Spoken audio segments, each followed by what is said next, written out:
touristes, même lorsqu'il s'agit d'une réplique de 32 mètres de haut.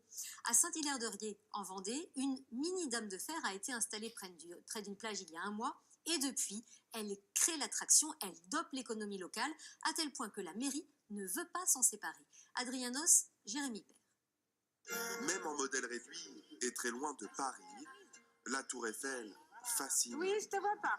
Smartphone ou appareil photo à la main, tous les week-ends depuis un mois, les touristes affluent pour s'immortaliser devant cette dame de fer vendéenne.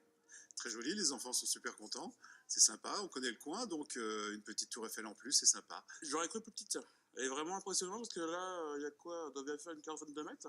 Presque, 30 mètres de haut précisément, soit 10 fois moins que la vraie, mais celle-ci a d'autres atouts.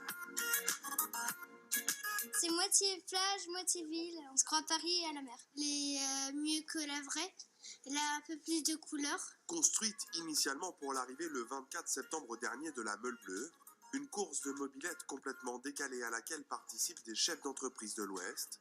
Elle devrait être démontée à la fin des vacances de la Toussaint, mais la mairie a une autre idée. C'est de l'inclure dans un projet global qui permettrait tout au long de l'année d'organiser des manifestations et aussi de faire venir des gens sur les pics, bien sûr, de la saison pour la visiter.